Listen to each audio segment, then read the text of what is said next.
The broadcast is now starting. All attendees are in listen-only mode. Welcome to Cutting Through Spiritual Materialism, Part 3. Today we're going to look at the open way sense of humor, which continue the theme from the earlier chapters in terms of us, you could say, letting go of our ambitious ambition and the seriousness of our ambition. And then we're going to be looking at a quite important chapter, which is called the development of ego. And development of ego is a little bit dense if you're not familiar with some of the vocabulary, but I have to say you couldn't find a more transparent and straightforward introduction to this and overview of the five skandhas and how they work in terms of our experience that you find here. So we're going to be looking at that. So first of all, I'd like to begin with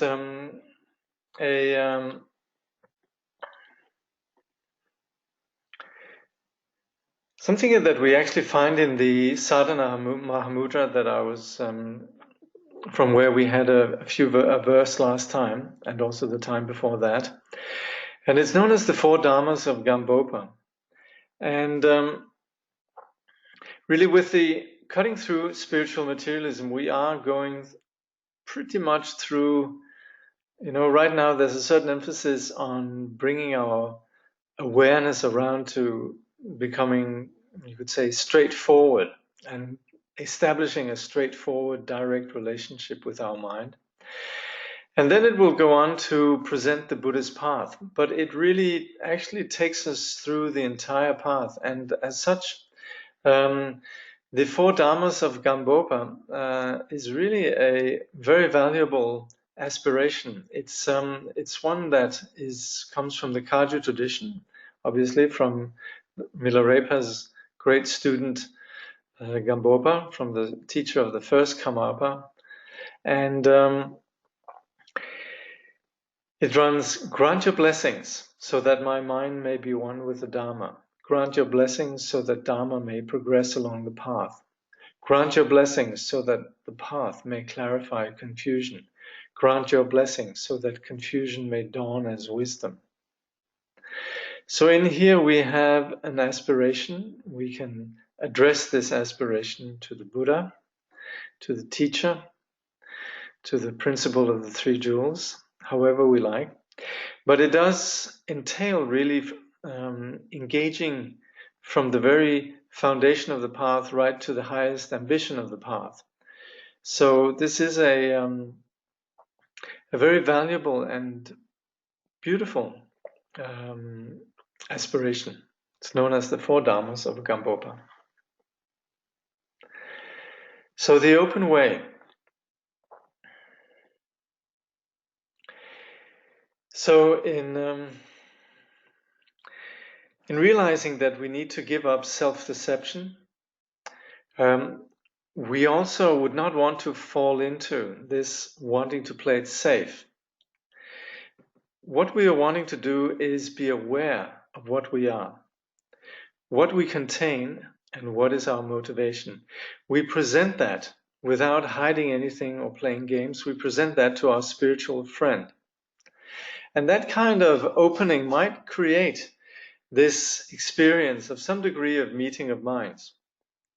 But then again, we could end up regarding that as extraordinary. And so the point really is that we then objectify that. And Trungpa Rinpoche describes that in quite some detail, that we're looking for something extraordinary. Again, something that becomes an object of our memory, something we can talk about, dwell on, and so forth. And also, this can lead us to wishing for the miraculous.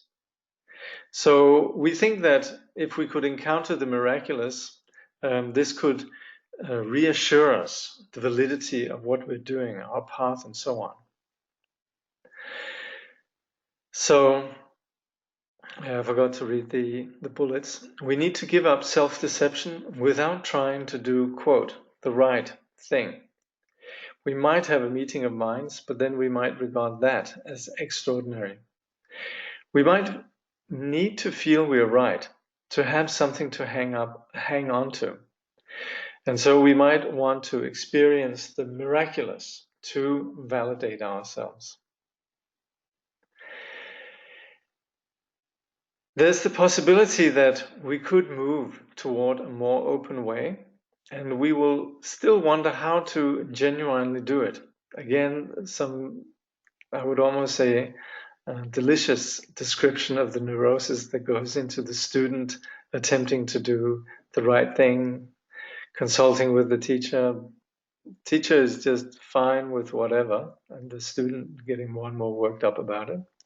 Hence, we might consult the teacher without getting the guidance that we're seeking. We're not getting the handles that we're looking to hold on to, but getting very frustrated. We might eventually give up the games of spiritual ambition. Trungpa just says there is a tendency towards centralization, and there is a notion of the big deal involved with your psychology, your state of mind. That is what is wrong. So, coming around and working with who we are, we then might be driven by a sort of self-deprecatory spin. If I'm trying not to deceive myself, then is that another kind of self-deception? And if I try to avoid doing that, then that is self-deception too. So this kind of self-criticism is actually not that bad as a sort of an intelligent attitude. But the question of how to do it and how to break this cycle then still remains. Trungpa describes the possible scenario with the increasing desperation when we want to get into genuine spirituality with increasing frustration. This particularly applies to those who seriously wish to travel the spiritual path. The rapport reflects how the spiritual friend is truly there for us by not feeding the games that we're stuck in. He lets the student exhaust this tendency by him or herself. There is actually, I can't remember where it is, it might be in the Words of My Perfect Teacher, but this story about an old Kadampa master that noticed there was a very sincere monk who was doing a lot of practice. And so the monk was doing circumambulations, and the old master says, very good, you're doing circumambulations, but it'd be good if you practice the Dharma. Then the young sincere monk thought, oh, I better do prostrations. So then he does a lot of prostrations, and the same thing happens. The old master said, oh, that's really good, but it'd be good if you also practice the Dharma. And so on.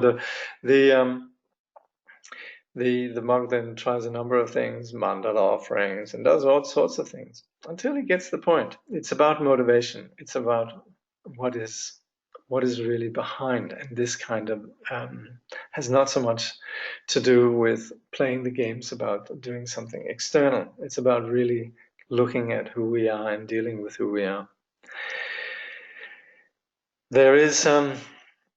There's a famous story, or there are actually a number of famous stories of Naropa who give supreme examples of the sincere student. And of course, it's not as if the example of Naropa is an example of somebody who's a bit dumb and doesn't quite get it. It's an extraordinary individual, but also an extraordinary teacher. And these two create some extraordinary circumstances and events. So we have the story about those stories. We need to give up our ambitious preoccupation with going somewhere else, the big deal. And that's where we need compassion for ourselves, and we need to allow the open way. So Naropa was extremely willing to do anything. Neither he nor his teacher were ordinary, but this example that we have here gives some idea of the subtlety and what is required, and also what it leads to eventually. In our case, it's more that we're entirely willing to surrender our self-deception.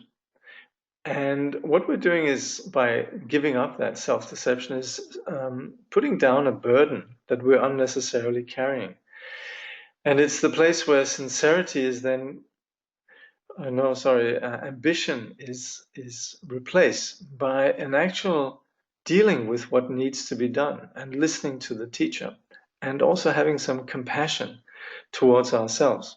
So that would be the beginning of the open way. In meditation, we make friends with ourselves. No one is a problem. Compassion is a bridge to the world, engaging without ego's agenda. Being caught up in ourselves, we lack compassion and openness. The Bodhisattva path begins with generosity and openness, dana paramita. Trungpa says the Bodhisattva path starts with generosity and openness, giving and openness. The surrendering process. Openness is not a matter of giving something to someone else, but it means giving up your demand and the basic criteria of the demand. So, compassion could be understood as this clarity that possesses basic warmth. It's not centered on oneself, it is trusting oneself. And this is what emerges from the practice of the path, from the practice of study and meditation. Resting in ourselves, there's no need to construct defenses or strategies in regard to the other. And our natural disposition towards the other then emerges. Our meditation and dealing with ourselves and others is not a drag, not an effort. We don't become tired of dealing with other people. This compassion is then a bridge to the world outside, the people around us. We communicate with the energies and what happens with the world around us. Without doing that, then we're on a project of self-improvement, and our engagement with the world is then tainted by self-centered agendas. So we might fixate on our failures and feel trapped in who we are. Or we might be able to sustain a dualistic, mystical state where we appear serene and religious. But then again, this again is just self-centering. It's self-absorption, and it lacks compassion. So compassion in this context is not about pity, which we very often understand compassion as. It's not about some sort of hierarchical or superior position. It's about being without self-referencing. So it's a spontaneously joyous, it's possessing trust, and it has a natural sense of wealth, a sense that can do. So that's why we talk about the Mahayana, which means the great path. It comes from a great sense of wealth, magnanimity. Trungpa says then that openness and so on is not a matter of giving something to someone else. The basic criteria of the demand, that is this premise that we normally operate with, which is securing ourselves, being concerned about ourselves. Are we getting what we want? Are we being clear about our demands and all of that, the whole self-centered agenda. And so we discover that we needn't do that at all. We don't need to secure ourselves. We can be generous, perfect or imperfect ways, but we are fundamentally wealthy. We can give endlessly.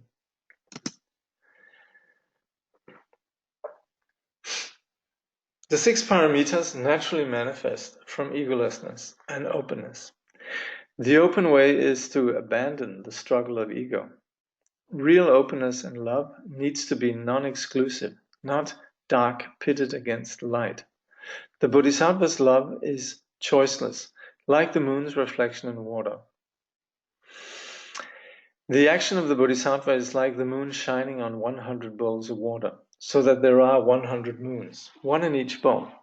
This is not the moon's design, nor was it designed by anyone else, but for some reason there happens to be 100 moons reflected in 100 bowls of water. Openness means this kind of absolute trust and self-confidence. So the strategies of ego become redundant. The neurotic patterns of ego ignoring space and the other also becomes redundant. which is natural Shila Paramita, or what we call discipline. Here the situations are inspiring, so nothing is unwanted. We come to have patience. Kshanti Paramita. Kshanti Paramita. This leads to a delight with what is, giving us energy, which is the joy of applying oneself. Virya Paramita. This in turn brings Jnana Paramita, meditation or the practice of settling into openness. This brings the further openness with no conflict and the absence of hope and fear, enabling us to see situations clearly, without filters, which is wisdom or prajna paramita. So these, as you can see, are the 6 paramitas. And I'd like to say that Trungpa's presentation here reads like sheer poetry. So I hope that you are reading the text and not relying on my rendition. So the open way is to abandon the struggle of ego. So we have seen the traps of ego, the dynamics of ego, but it should also be clear that we can go beyond that. It's doable through the application of the path, studying, practicing the path under the guidance of a proper teacher. So we have a lot of cliches in our culture about love and world peace and what we ought to do, must do, need to do, should do. But how do we actually do it? So first we need to confront and see through what it is that prevents love, namely ego. Without that, something is rotten at the core. Love and kindness just becomes a rigid facade. Love contains the full spectrum of life. Promoting peace and love, then we might be operating with speed and aggression. There's a lot of love that's being marketed with a lot of speed and aggression, promoted, campaigns for love against, those who are not loving, and so on. So that's not really love. That's fighting. And fighting darkness with light, that misses the point. There is light and there's dark. The moon does not choose which bowl to be reflected in. With love, we're not for some or against others. There's 100 bowls and there's 100 moons.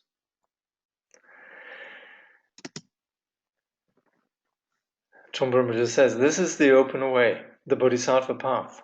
A Bodhisattva would not care, even if he received a medal from all the Buddhas proclaiming him the bravest Bodhisattva in the entire universe. He would not care at all. You never read stories of the Bodhisattvas receiving medals in the sacred writings, and quite rightly so, because there is no need for them to prove anything. The Bodhisattva's action is spontaneous. It is the open life, open communication, which does not involve struggle or speed at all. Okay, any questions? Once again, if you're new here, then it applies that you can write your questions at any given moment. And at some junctures, in principle every half hour, but let's just see, I'll check. Okay. Yeah, it's a beautiful image. It really is.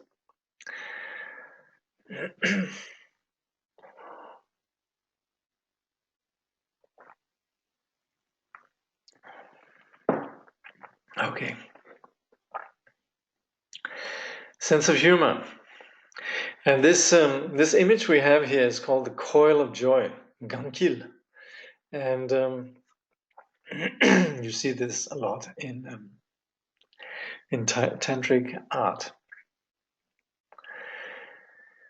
So, lack of humor is lack of wisdom. It's lack of vipassana. We lack wider perspective. The discipline of the path is not about seriousness, good pitted against bad. This could never be liberation or mukti. If there is wisdom in the sacred teachings, there should not be any war. As long as a person is involved with warfare, trying to defend or attack, then his action is not sacred. It is mundane, dualistic, battlefield situation. One would not expect the great teachings to be as simple-minded as that, trying to be good, fighting the bad. So, lacking a sense of humor is again touching on ego's predicament. things being solid. And we're going to look a lot at that also in the next chapter. We perceive things in terms of seriousness. We are painfully honest. We have a rigidity, lack of ease, as in big me is watching. It is a lack of egolessness. It is lack of vipassana. It's joylessness. So we approach the path in a very non-spontaneous way with a very fixed idea of how the path ought to be. So we become serious church or temple-going persons. There's a sense of mortal danger if we don't abide by the rules of the discipline. We might consider this adherence to the rules is the way of the path, the right way, the righteous way, the way of the good. So this is where we might want to question whether the path is really based on good versus bad. Is the path about fighting the dark side? Trungpa is suggesting that this could never be liberation, or what we then call mukti. Mukti is Sanskrit for liberation. On the other hand, sense of humor is not the good or the right thing. Sense of humor is seeing things from a panoramic perspective. Sense of humor means seeing both poles of the situation as they are, from an aerial point of view. There is good and there is bad, and you see both with a panoramic view, as though from above. And this, of course, is very often what we see in jokes and humor and so on. It's just the juxtapositions of, you could say, two narrow positions. So understanding the relativity of things is actually a lot to do with sense of humor. So it's not as if we can begin to then religiously cultivate sense of humor as the thing you do in the practice of Dharma. You're supposed to have a sense of humor. So it's more about us being aware of this excessive fixation that drives a rigid, serious mind, which actually is what then again in turn drives conflict, even wars. This is obsession, it's narrowness. So, of course, we might, in our practice of the path, be very sincere. We try very hard to be good. And we might even try really hard to have a sense of humor. This, of course, is all very funny. The sense of humor comes, I think probably I should say comes from. Sense of humor comes from, or is, pervasive openness and joy, free from this versus that. Seriousness lacks panoramic vision. Seeing from the outside, it is quite funny. Sense of humor is not about telling jokes or trying to be funny. It is the freedom from the grip of ego's narrow games of hope and fear. It is being comfortable with being insignificant, which again comes from meditation. Once you are absorbed into that insignificant situation of openness, without involvement in value judgment, then you begin to see all the games going on around you. Someone is trying to be stern and spiritually solemn, trying to be a good person. Such a person might take it seriously if someone offended him, might want to fight. Actually, I hadn't thought of this, but there's a funny story of Paltram that shows up in the cave. This is Paltro Rinpoche, Tsar Paltro Rinpoche, who wrote the words of my perfect teacher. And he shows up in the cave of a meditator, and he says, "What are you doing here?" "I'm meditating." "You're meditating? How long time have you been here?" "I've been here several years." "Wow, what are you meditating on?" And the meditator says, "I'm meditating on patience." Paltram says, "Isn't it great how we can make a living out of this kind of sitting in a cave and just saying we're meditating on something?"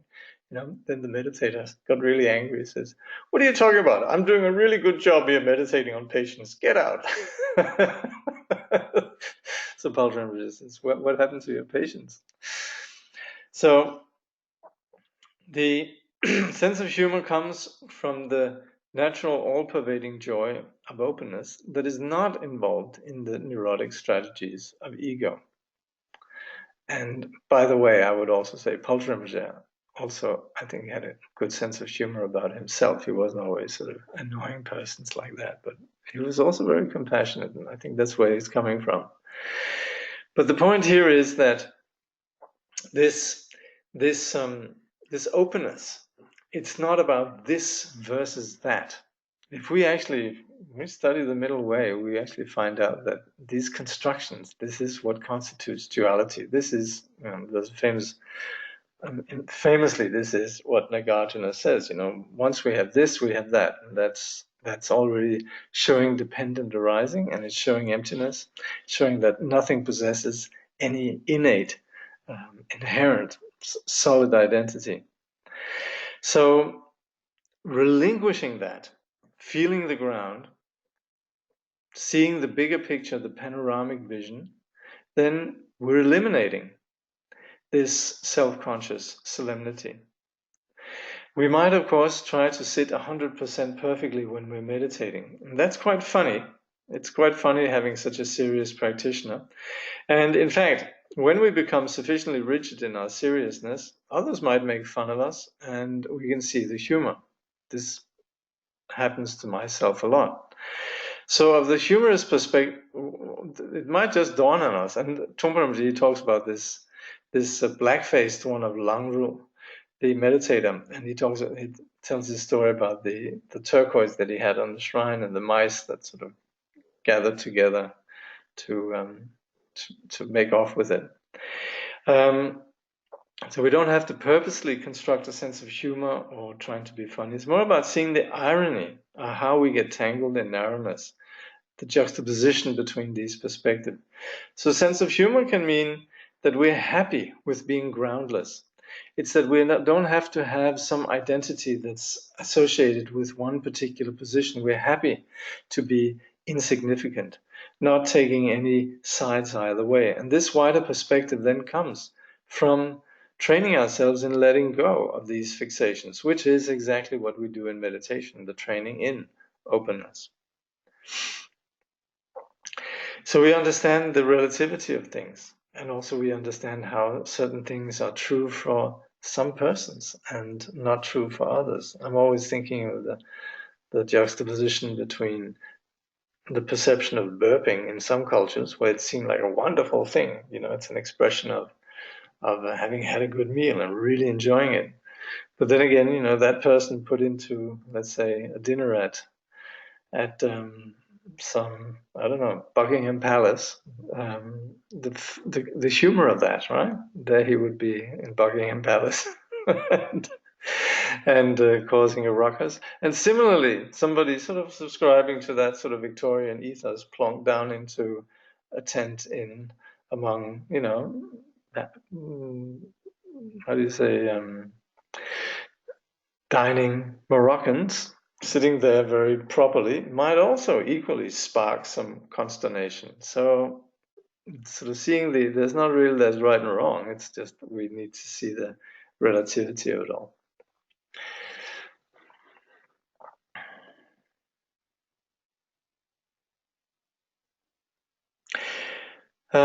Regarding this versus that, and having a sense of humor, how do we know that we are not overextending ourselves in a particular situation? I'll answer that question first. We don't actually need to be concerned with any kind of it's very relative what overextending would be, isn't it? Question goes on. Well, how do we have a sense of humor when we are overwhelmed in a situation like a relationship? Oh, we will be overwhelmed, and we don't start off already having it. It's not like, how do we then make a sense of humor? We actually need to practice the path. The point is that we don't want to turn the path into something that you could say destroys or limits our sense of humor. So there's a sense of congruence or harmony between the practice of the path and this wider perspective and a sense of humor.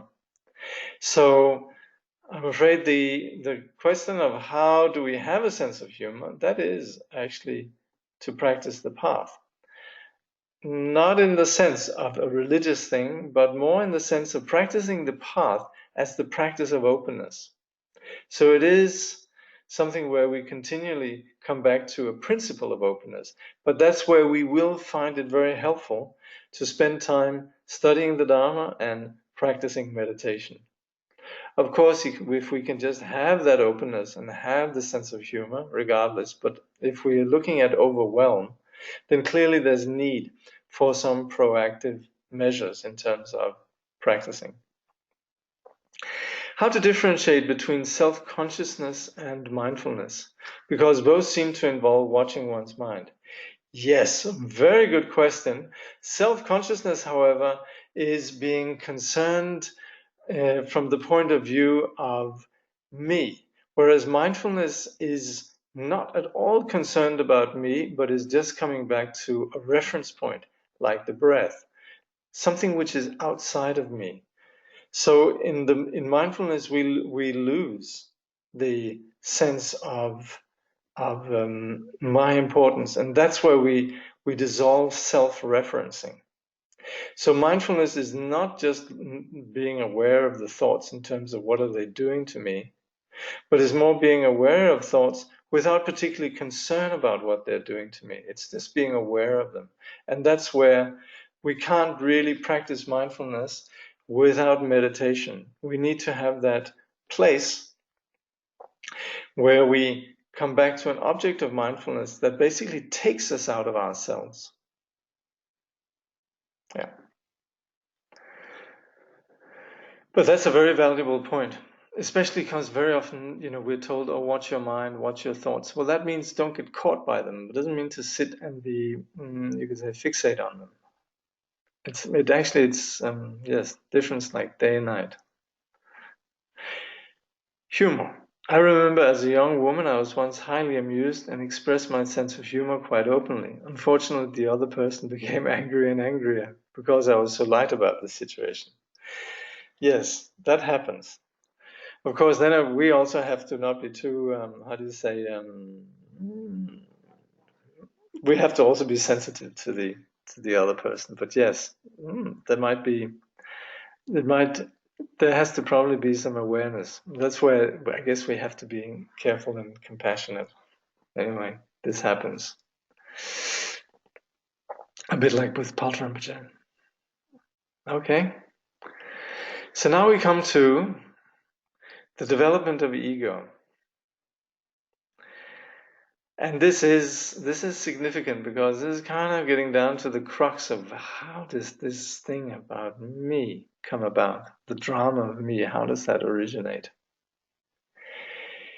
So we need to first deal with what is. In terms of the path, we should not be dreaming about what should be. We need to know our given conditions. And I'd like to point out how this presentation, once again, I'd like to say this is exceptional in its clarity.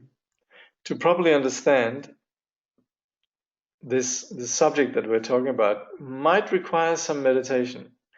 For this to have relevance, then sometimes we actually need to begin to be a little bit aware of what's going on. And that is where mindfulness and awareness practice, shamatha vipassana, it's very helpful to know the neighborhood of what we're talking about. But at the same time, I think this can very easily be understood also by persons who haven't necessarily a lot of experience in meditation, but who are aware of what's happening in the mind. Especially if there is this humble awareness that we have ego, we have self-centering, and we're kind of aware of the possibility that we needn't be that stuck on it. So the issue here at hand is that we need to know where we're starting. Trungpa Rinpoche gives this very non-vegetarian illustration, and it is really important that we're honest about the spiritual path, and we're not sitting there fantasizing just about what we're going to become through the practice of the path.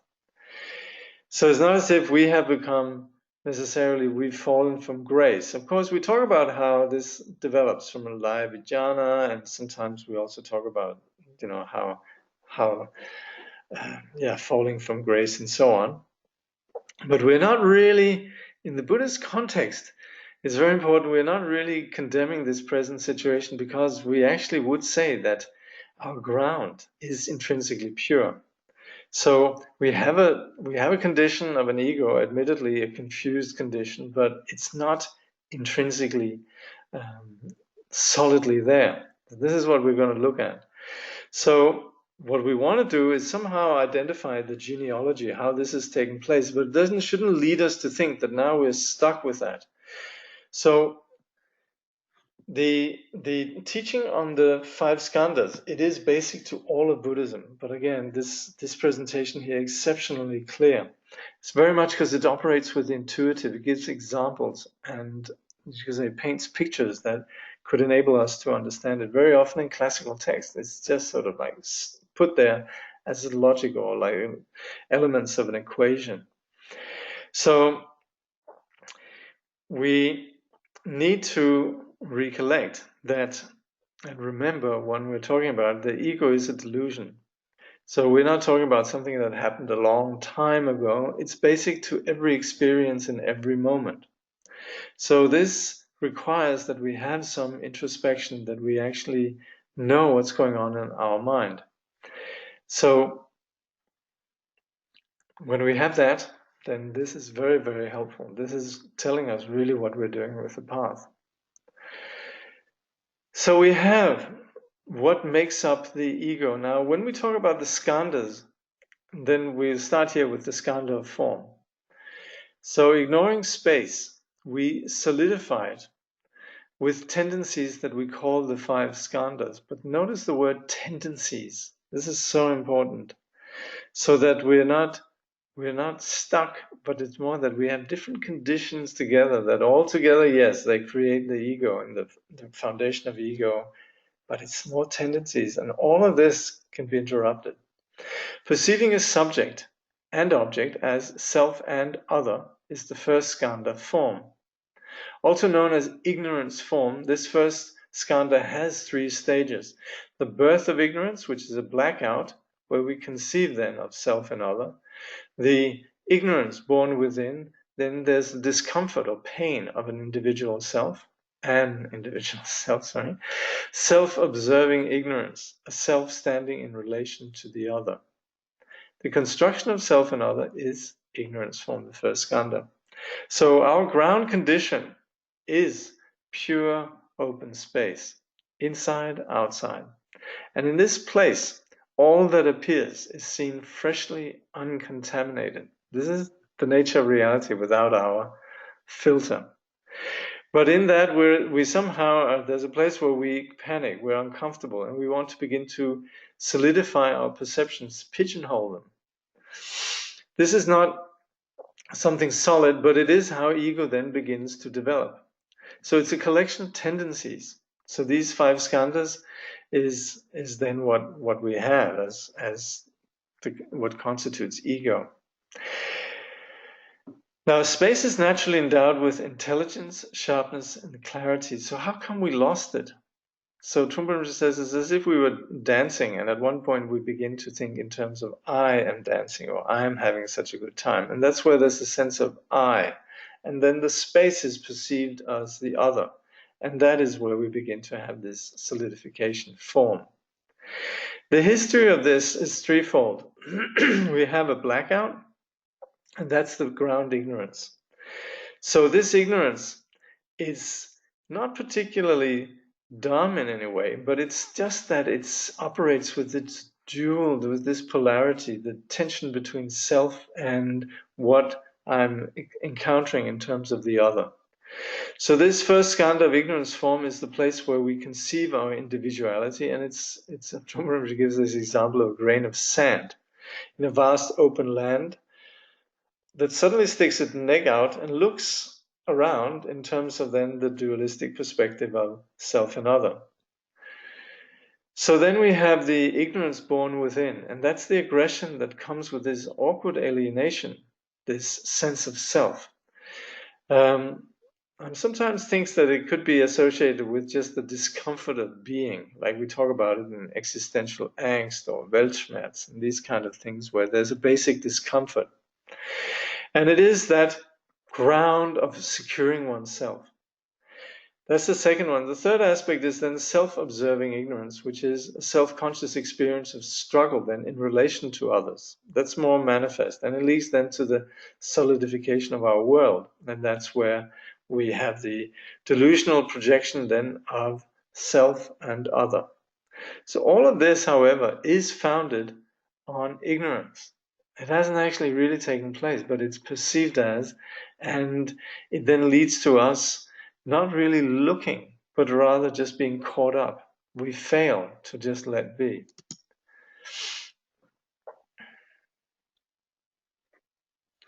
The second and third skandhas, these are feeling, that's the second one, and perception impulse, the third one. Feeling is the solidification of duality. We are reassured that we exist. Perception impulse is the further ego-centered strategies of then hatred, desire, and ignorance.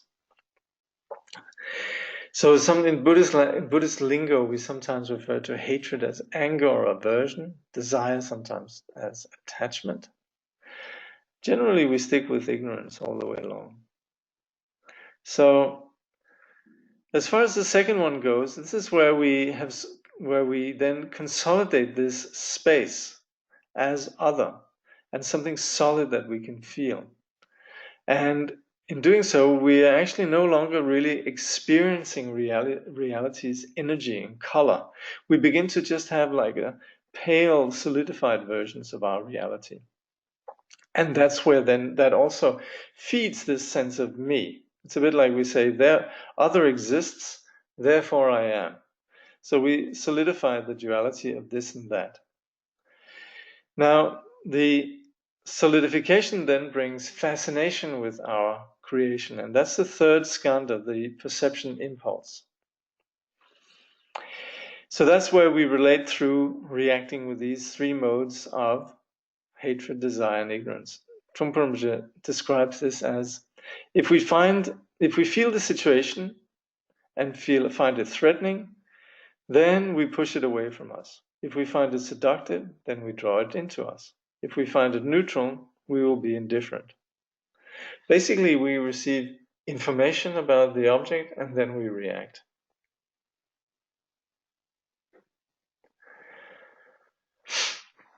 The fourth and fifth skandhas then, concept and consciousness. So with the fourth one, concept, feelings are solidified as concepts. That's where they're not just like we sort of grunt happily if it's good, and we sort of whine if it's we whinge and whine if we dislike it. There's actually some concepts that begin to turn them into absolutes. And that's where we begin to say good, bad, ugly, beautiful, etc. So concepts are part of an increasingly sophisticated delusion. So here primordial intelligence has been hijacked by dualistic fixation, ignorance.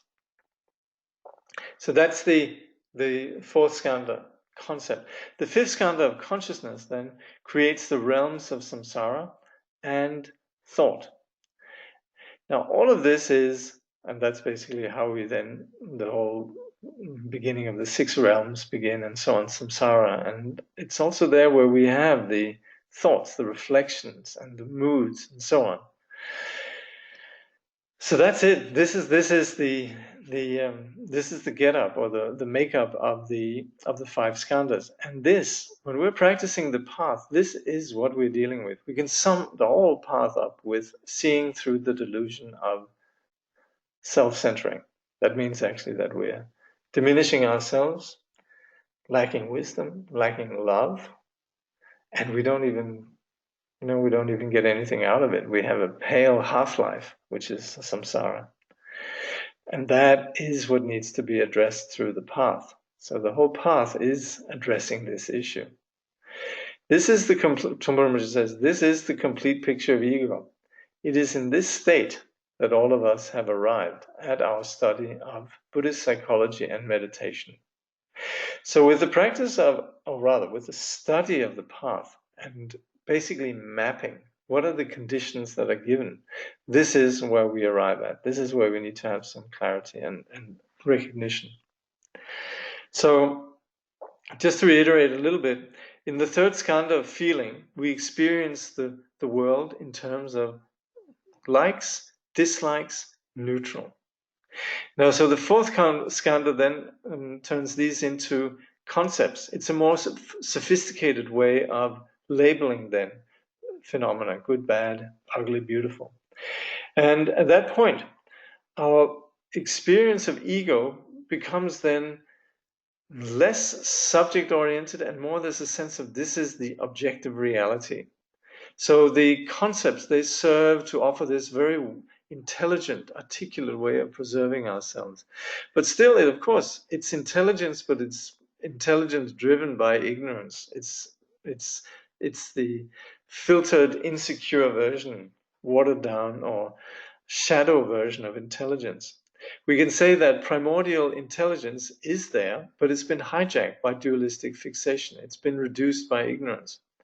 And that is what happens then at the original time of the blackout or the alaya vijnana.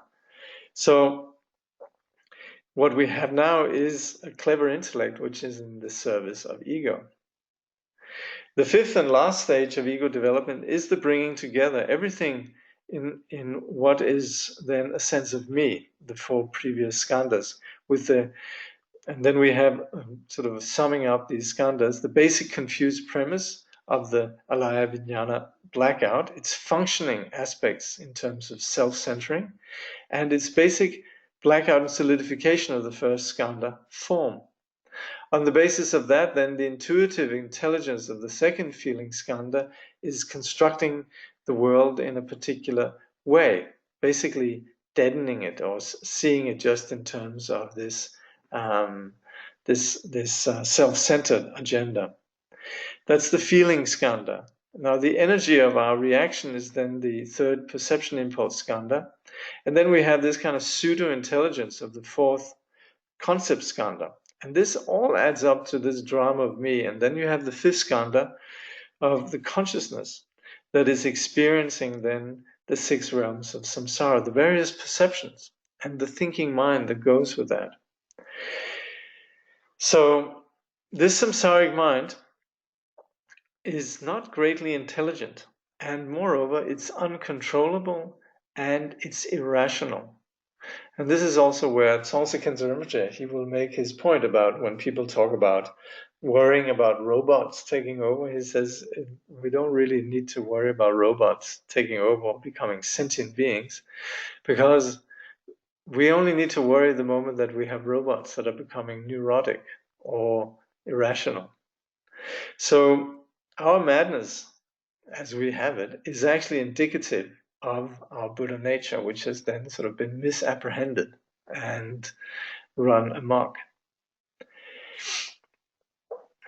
So knowing what it is that we're doing on the path, then this is the starting point. So we need to have this initial awareness of our given conditions. Now Trungpa goes on with the image of the monkey, which is also very helpful. And this is something also that we find in traditional descriptions. So it's ego as a monkey. It's trapped within the walls of his own confused solidification. That's the house. We say the monkey is trapped inside this house which has 5 and sometimes 6 windows. He peers out through the 5 windows of sensory perception. Sometimes we have 6 windows when we also include thoughts as an object of the mind. But this is the ego perceiving things. So he basically remains imprisoned through his fascination with being stuck. He engages with his projections through the 3 modes of desire, hatred, and ignorance. So this we had illustrated earlier on in the book. The rooster of desire, the snake of hatred, and the pig of ignorance. So this frozen house, Trungpa says, made of frozen colors and energy, is completely still. This seems to be the point where time begins as past, future, and present. The flux of things become a solid, tangible time, a solid idea of time.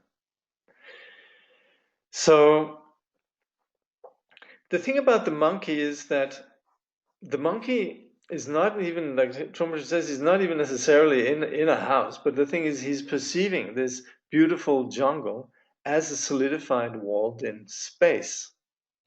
And so the monkey sees the world from here. And then he pokes his head out of these 5 windows. And he says, it's as if you had this wild flowing waterfall that has been frozen. And you very often hear that also in the classical teachings, a river that's been frozen. It's water, but it's rigid. And so with that, samsara is a frozen space. And it comes about through ego's insecure handling of reality, where we reduce and miss the joy and wildness of reality. So when you have the wheel of existence, you see samsara portrayed as held by the the demon or the beast of death, Yama. And by the way, today I came across, I put some stuff up in the reading material folder. I put another chapter from Trungpa Rinpoche on what we call the styles, on the 6 realms of samsara. Basically, it's called Styles of Imprisonment. It's from Myth of Freedom. So I put that up there as a PDF. I also put Francesca Fremantle's presentation on the unraveling of samsara. It's quite interesting. She goes the other way around, where normally we start with ignorance. She sort of goes with what was ignorance's end product and goes backwards. It's called what's it called again? What turns the wheel of? I think it says what turns the wheel of life. Francesca Fremantle was a close student of Trungpa Rinpoche from the early days, and she's also she did the one of the early translations of the Tibetan Book of the Dead, a very good translation. And yeah, I think it's a very good article. And then also I put up something that that friend and I, we did some years ago. My friend's a very good artist, and I put in a bit of sort of text, and we call this the Wheel of Existence. And I've always been a bit reluctant referring to samsara as the wheel of life, because it's not really life, it's sort of the half-life. But we call it existence, and the Tibetan word is sipa, which means becoming, that we're always onto something. There's always this cause and effect that drives us, and there's never the settling into what is. It's always the this versus the that drives the links of dependent arising. So wheel of existence, possibly more accurate translation. But anyway, I put the PDF of that up there too. So you have a few things to look at if you want to get to the bottom of this.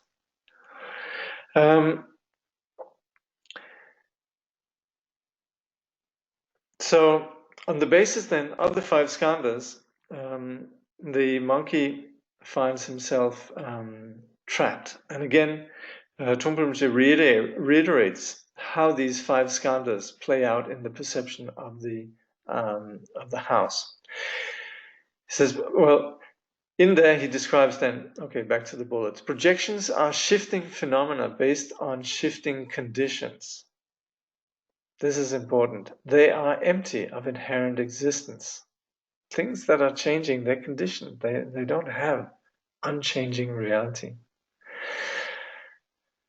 Empty of inherent existence is the operative term here. On the path, we need to unite this insight into ultimate emptiness with awareness of the relative laws that apply to our situation of imprisonment. Trungpa Rinpoche says, this is projection. We project our version of things onto what is there. Thus we become completely immersed in a world of our own creation, a world of conflicting values and opinions. Hallucination in this sense is a misinterpretation of things and events, reading into the phenomenal world meanings which it does not have. So the problem here is attributing solidity, hallucination. So there's the description of how the monkey begins to hallucinate. The 5 skandhas are about how we begin to hallucinate. But we shouldn't underestimate. Once we're in the dream, once we're in the hallucination, yes, there are laws, and this is what we call relative truth that we need to abide by. We can't just say, oh, it's all just a dream, you know. Right now, we are still subject to the self-centered pains and happinesses that comes from being, not getting what we want or getting what we want. So we are presently imprisoned. And that's why we say it's so important that on the path, yes, we understand the nature of emptiness, the nature of that things are ungraspable, and yet we also humbly are aware that we need to abide by the relative laws of our present situation. So, in terms of then the way that samsara develops, these 6 realms emerge as an expression of the 5th skandha, consciousness and discursive thought. So monkey experience is living in the projections of the 6 realms: the God realm of freedom and ease, the jealous God realm of competition and fighting, the human realm of passion and ideas, the animal realm of simple-mindedness, the hungry ghost realm of poverty, and the hell realm of hatred and violence. So these 6 realms we sometimes refer to as the 6 lokas, and you can read more about this then in detail in the thing that I put up in the reading material folder. But this all comes about through monkey hallucinating, and initially then going with his projections and fantasies, he relaxes and experiences then the realm of the gods. And this is a condition of freedom and ease. But then there's this seed of competitive and paranoid mind that leads him to the realm of the jealous gods, which is all about comparison and jealousy. And that leads to warfare and strife. It comes to then experience some earthy quality of the human realm. And that's when I say here passion and ideas, that's borrowing from Trungpa's teachings elsewhere. The human realm sometimes is also referred to as a mix of all the other realms. Trungpa here just says the ordinary life, or life as we know it. Because, of course, we do know in our everyday life these various conditions. Then, becoming dull, unimaginative, then monkey experiences the simple-minded rebirth as an animal. The Tibetan word for animal is dudro, someone that just walks without looking, taking things very literally. And then experiencing starvation and then wanting to be somewhere else, then being caught in that wanting something else. Then there's the experience of poverty and victimhood then that the tortured spirits have. This is the hungry ghost realm. And increasingly disliking himself, monkey then reacts to himself in the world as a nightmare. And this is then the experience of the hell realm. So our path necessarily begins with the recognition of our afflicted condition.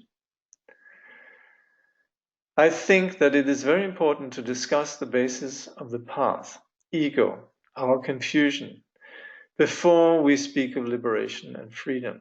If I were only to discuss the experience of liberation, that would be very dangerous. This is why we begin by considering the development of ego. It is a kind of psychological portrait of our mental state. I'm afraid this has not been an especially beautiful talk, but we have to face the facts. That seems to be the process of working on the path. So we would want to come to the teaching with a humble recognition of our afflicted condition, and we need to start from here. That's where our work begins. This is where we begin to practice. So this is not about merely obediently or respectfully subscribing then to some views or practices. I'm a Buddhist, this is what I believe, this is what I do.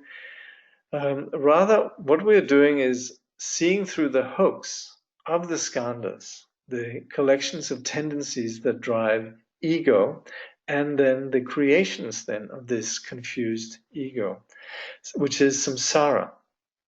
So we can't begin there, immersed in that, and beginning to dream of nirvana. So, as Pema Chodron says, we need to start where we are. Any questions?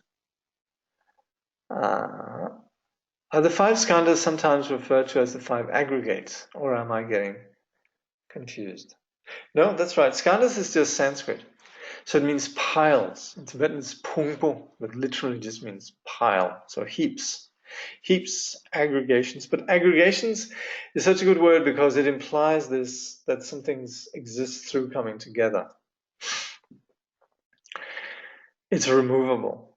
And let me once again, so I'm always quoting this these days, but last time when Tsongsa Khyentse Rinpoche was here and he was giving refuge, he says, even if you don't follow through with the formal practices of refuge, if you just recognize that your confusion is removable, that's what I would really like you to take with you when you receive refuge. There are laws in relative truth. Can we say that there are no laws in absolute truth? I guess so. I guess so. Well, the thing is, there's nothing really to be objectified. And in a way, the sage doesn't even have any rules, but the sage will naturally actually abide by these two levels. The sage will naturally, without having any rules as such, be sensitive to others. And so in absolute truth, there are two wisdoms that apply, which is knowing reality as it is, but then also knowing reality as it appears, or how it's perceived by others. But we can say, yes, in absolute truth, there's no laws. Yep. These descriptions blow my mind. I laugh so much about the description of rigidity, myself watching myself so seriously. Yeah, tell me about it. And it is actually a good thing to know that we don't need to desperately defend ourselves. You know, there's almost like if we've invited in truth and sanity, then it might not come from ourselves. It might be information that the universe provides for us. You know, so we can laugh at ourselves, we can laugh at others, but there's a sort of general. Also, actually, there's one thing I'd like to say about the sense of humor thing is that it's also very compassionate, because that sort of aerial perspective is also free from one's own sort of sense that I am wise and the other's not. It includes both really, and so it comes from it has a sensitivity in a sense of humor. I find some of the best humor and comedy comes from an inclusiveness where you're laughing with and not at the other. So there's a softness in the sense of humor also. And that's also the softness that is the compassion of Vipassana, I would venture to say. Okay. Any other questions? Gosh, I can't believe it. We're actually somewhat on time. So this one here would be, I've actually also done a lot of, trying to simplify really this chapter, the development of ego.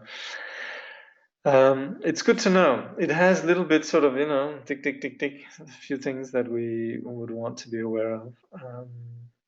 So it's a good chapter to know. But the open way and sense of humor also very valuable.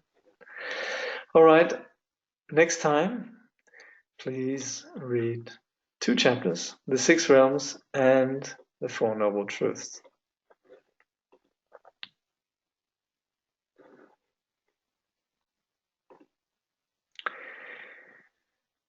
This is Chögyam Trungpa and Dilgo Khyentse Rinpoche. I think during Dilgo Khyentse Rinpoche's first visit to the US, which would have been in spring of 1976. And Trungpa Rinpoche knew Dilgo Khyentse Rinpoche from he was very young. And Dilgo Khyentse Rinpoche was one of his teachers. I also think Dilgo Khyentse Rinpoche had a lot of respect for Trungpa Rinpoche. So there was actually a very touching friendship there.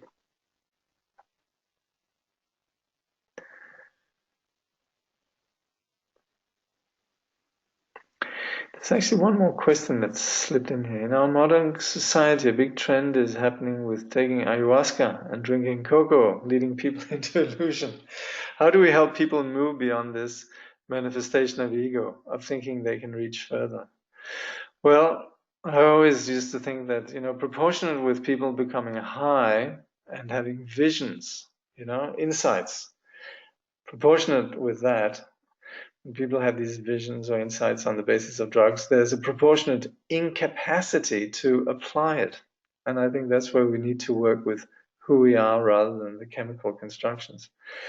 Incidentally, at the end of the chapter, someone asked Trungpa, what happens if the monkey takes a little peyote or LSD?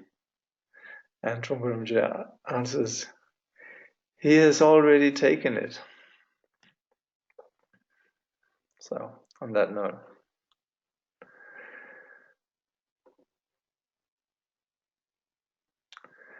thank you very much.